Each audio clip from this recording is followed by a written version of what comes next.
Following the success of What's Going On by Marvin Gaye, the greatest album of all time, Marvin returned on December 8th, 1972, with the only soundtrack and score in his discography, Trouble Man.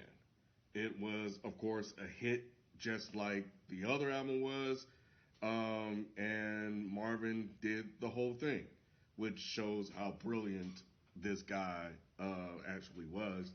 Um, we have Isaac Hayes and Curtis Mayfield to thank for this project, with Shaft and Superfly as well. They released those, and because of that, Motown went and asked Marvin if he wanted to do the same thing, and he decided to do so.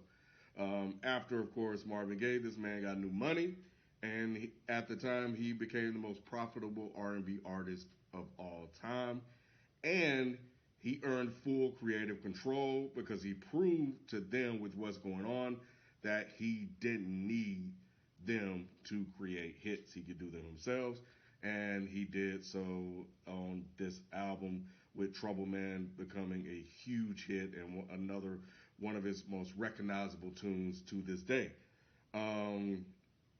And it also returned Marvin kind of back to what they love to hear from him, in the more of the R&B vein, with him doing the falsetto and stuff like that. I think this album is brilliant. I think the brilliance of this album is often overlooked because of the other huge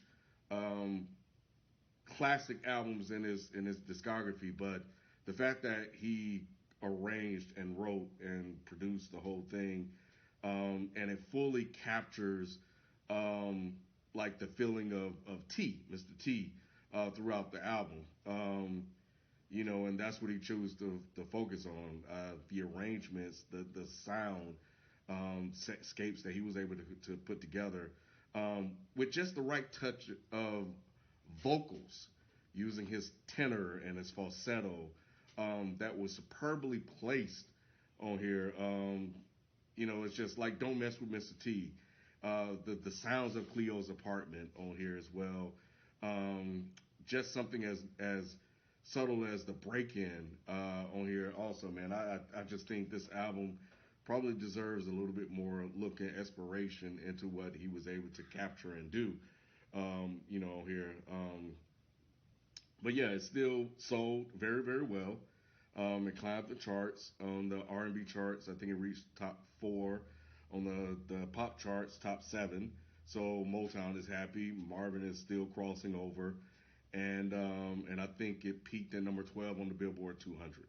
So once again, Marvin is able to move from a politically, socially charged album like What's Going On into a completely different type of genre and world with Trouble Man, and just absolutely nails it. So, yeah, I think that some of the dope songs on here outside of Trouble Man, I already talked about Don't Mess with Mr. T.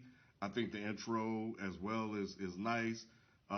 T plays it cool. I already mentioned Cleo's apartment. Probably one of my favorites is Don't Mess with Mr. T. Again, but yeah, man, this thing is nice, and it's one you can really put on and just let it kind of vibe out.